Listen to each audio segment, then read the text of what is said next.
Bonjour chers étudiants, bienvenue sur notre chaîne. Aujourd'hui, on se retrouve dans une nouvelle vidéo, notamment dans l'exercice de quadrupole. Cet exercice constitue le deuxième exemple sur l'exercice dans la série dédiée au quadrupole. Dans la précédente vidéo, nous avons traité l'exercice 1, où on a calculé la matrice hybride de ce même circuit, de ce même quadrupole. Donc, dans la dite vidéo, nous allons calculer la matrice impédance Z de ce même quadrupole. Vous allez voir, et ça sera en fait la même démarche, les mêmes conditions, voilà, avec les équations que nous allons voir tout à l'heure. Sans trop tarder, attaquons la correction. Les leçons de l'exercice 2. Calculer la matrice impédance Z du quadrupole représenté ci-dessous. Donc, ces quadrupoles-là. Donc, la représentation impédance, on exprime les tensions V1 et V2 en fonction des courants I1 et I2. Donc, pour cela, on aura les deux tensions V1 et V2 dans une matrice, voilà, dans une matrice colonne de taille 2 fois 1 qui sera donc le produit d'une matrice de taille 2 fois 2 fois une autre matrice colonne de taille 2 fois 1.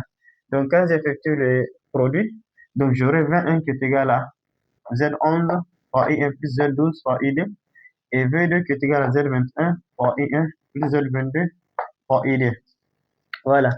Maintenant, pour calculer Z11, Z12, Z22 et Z21, qui sont l'objet de la vidéo, et on va devoir poser certaines conditions. Parce que si on regarde dans l'équation, pour calculer Z11, il va falloir que je pose ces termes égal à 0. Ces termes égal à 0 revient à poser I2 égal à 0.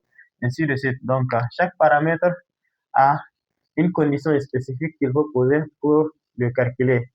Donc, avant de procéder à ces calculs-là, je vais essayer de simplifier mon circuit au maximum possible. Regardez bien. Regardez bien. Les trois restances R1, R3 et R4. Entre R1 et R1, entre R1 et R4, j'ai un nœud ici. Entre R4 et R3, j'ai aussi un nœud. Entre R1 et R3, j'ai aussi un nœud. Donc, en fait, ces trois restances-là forment un triangle. Donc, je peux le transformer en étoile. Peut-être ça nous sera d'une utilité importante dans, dans la suite de la vidéo. Pour transformer ça en étoile, je prends dans l'autre angle, je trace une restance, je pars jusqu'au centre du triangle, n'est-ce pas? Je pars au niveau du nœud suivant, je trace aussi une autre restance. Je pars dans l'autre angle en traçant une autre restance, comme ça. Donc, je peux nommer cette résistance-là R1. C'est arbitraire, vous pouvez noter comme vous voulez. Bon, je vais noter ça RA. Et je vais noter ça RB pour ne pas répéter les mêmes indices. Et je vais noter ça RC. Voilà. J'ai déjà donné l'astuce pour calculer les résistances étoiles de l'association triangle des trois résistances, n'est-ce pas? L'astuce est simple en fait. Donc, pour calculer RA qui était ici, RA ici, je regarde RA est entouré par quelle résistance et quelle résistance. Donc, c'est R4 et R3. Donc, ça sera leur produit. R1 fois R4 c'est la somme des résistances qui forment le triangle. Donc, R1 plus R2, non pas R2, R3 plus R4. Ça, c'est RA. Maintenant, pour RB, il est entouré par quelle résistance? R1 et R2. Bien sûr, de l'association triangle, il est entouré par R1 et R3, pas R2. R1 et R3, n'est-ce pas? Donc, ça fait leur produit sur la somme des résistances du triangle. Donc, ça fait R1, R3, c'est la somme des résistances R1, R3 plus R4. Voilà. Maintenant, pour RC, si vous l'avez bien compris, elle est entourée par R4 et R3. Donc, ça sera le produit de ces deux résistances-là. C'est la somme des trois résistances. Donc, ça fait R3, bien sûr, fois R4 sur R1 plus R3, R4. Et là, vraiment, j'aimerais avoir votre... c'est-à-dire si vous avez d'autres méthodes, il faut partager dans la barre de commentaires, il faut partager si vous avez d'autres méthodes pour calculer, voilà, R, R, A, R, B, R, C, ou bien si vous avez d'autres méthodes pour simplifier ce circuit. En tout cas, dans cette vidéo, nous allons voir la simplification triangle étoile. S'il y en a d'autres, vous pouvez partager dans la section des commentaires. D'accord. Voilà, donc j'ai calculé mes trois restances. Donc après avoir calculé les trois restances, je vais simplifier le circuit. Donc cette branche-là n'existe plus. Celle-là non plus n'existe plus. Celle-là n'existe plus non plus. Donc qu'est-ce que j'aurai? Donc j'aurai, je vais prendre couleur bleue. Donc j'aurai ici petite heure 1. Voilà. Petite heure C. Voilà. Petite heure, grande heure. Voilà. Ici j'ai eu 1. Ici j'ai petite heure A. Ici j'ai petite heure 1. Petite heure A. Ici j'ai petite heure C. Petite heure C. Ici j'ai petite heure B. Parce il sera en série avec R après avoir supprimé les deux branches là. Et ici j'ai grand R 2. Ici j'ai mon courant I2. Ici j'ai ma tension V1. Ici également j'ai ma tension V2. Voilà le circuit simplifié. Donc en fait, ici vous remarquez que RB et RD sont en série. Donc, je peux représenter par une seule résistance en série qui est égale à la somme de ces deux résistances-là. Donc, qu'est-ce que je fais? Je vais effacer, j'efface et je mets une seule résistance que je nomme R, je nomme R qui est égal à RB plus grand R2. Voilà. Donc, notre association, notre quadrupole qu'on a au début est équivalent à un quadrupole T. Donc, qui est très simple à calculer la matrice impédance. Ici, pour calculer les, les composantes de la matrice, je peux poser des conditions.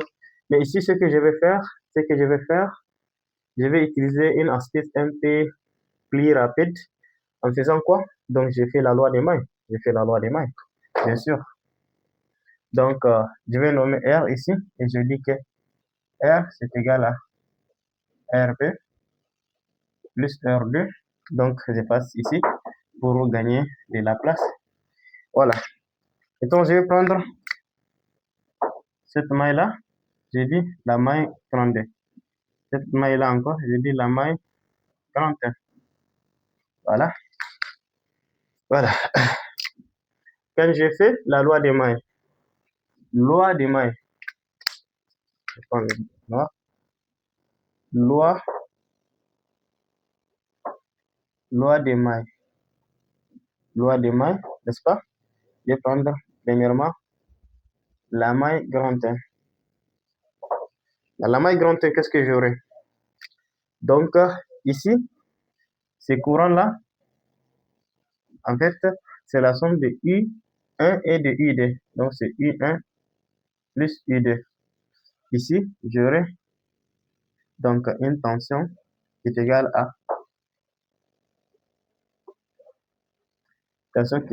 RB, bon, RA, c'est RA fois IR.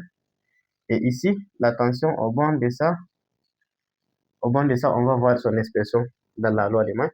Donc, j'aurai dans cette maille-là, si je suis l'essence que j'ai choisi, donc je prends V1 moins RA fois, fois I1, n'est-ce pas? Et j'aurai encore moins celle-là, parce que si je pars la flèche, donc j'aurai moins ici, j'aurai moins ici aussi. Ici, c'est la résistance, moins R fois le courant qui rentre, c'est U1 plus U2. Et on a dit dans une maille, la somme des tensions égale à 0. Donc, j'aurai égal à 0. Donc, j'aurai V1 est égal à RA I1 plus R I1 plus R I2. N'est-ce pas? Si je transporte tout de l'autre côté de l'égalité. Donc, j'aurai 21 égale à. Ici, je peux mettre I1 en facteur. Donc, j'aurai RA plus R2 I1 plus R I2. Voilà. Avec RA, voilà son expression. R2, voilà, elle est donnée dans l'exercice. R, voilà son expression RB plus R2. Donc, en identifiant, donc ça là, je sais que ce 21 est égal à Z11, Z11 fois I1 plus Z12 fois I2, n'est-ce pas? Voilà, parce que 21 égale à 22. Donc, par identification, par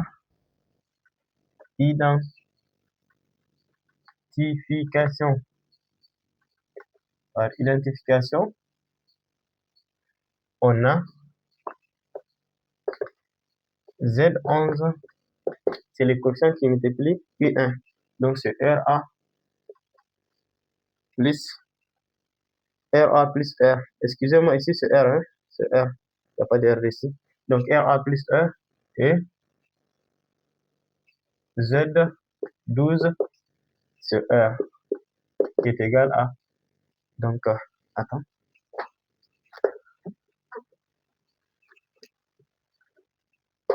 Identification, je dis Z11 égale à RA plus R. Donc, j'aurai Z11 finalement égal à RA plus RB en remplaçant R par son expression RB plus R, R2, pas R, plus R2. Voilà. RA plus RB plus R2. Exactement. Donc, j'aurai Z11 comme ça. Maintenant, pour Z12, elle est égale à R. Parce que si j'identifie ici les coefficients qui multiplient I2 c'est R. Donc, elle est égale à RB plus RB aussi. Voilà, ça c'est la loi des mailles appliquée à la maille grand 1. Maintenant, je vais prendre la maille grande. La maille grande, qu'est-ce que j'aurai? La somme des tensions aussi égale à 0. Donc, quand je prends ici, c'est la même tension ici. Ici aussi, j'aurai une tension. Donc, j'aurai, avec la flèche, le sens que j'ai choisi, donc cette flèche a les mêmes sens, et celui-là aussi a les mêmes sens. Donc, j'aurai, en fait, ici aussi, c'est R fois I1 plus U2. C'est la même tension, R1 fois R fois I1 plus U2. D'accord? I1 plus U2 plus RC fois I2, n'est-ce pas? Moins V2 égale à 0. C'est ce que j'aurai si j'applique la loi des mains. Donc, j'aurai V2 égale à R fois I1. Il faut bien écrire les choses. Faut bien écrire ça. R fois I1, je développe directement, plus R fois I2, plus RC fois I2. Donc, je peux factoriser par I2. Donc, j'aurai R fois I1 plus R plus RC fois I2. Ça, là, c'est V2. C'est égal à encore, en utilisant l'équation au début. Donc, c'est égal à Z21 fois I1 plus Z22 fois I2. Donc, en faisant la même identification, excusez-moi, en faisant la même identification des coefficients, donc j'aurai Z21, Z21 c'est R, Z21 c'est R. Donc, c'est RB plus R2. Parce que le coefficient qui mettait I1 ici, voilà, c'est R. Et Z22, c'est égal à qui? R plus RC. Donc, ça fait RB plus R2 plus RC. Voilà. Avec RB, RC, voilà, sont donnés ici. Voilà, elles sont là. RA est là, RB est là, RC est là. Donc, Finalement, je vais effacer quelle partie. Voilà, je peux effacer ici. Je pense que vous l'avez bien noté.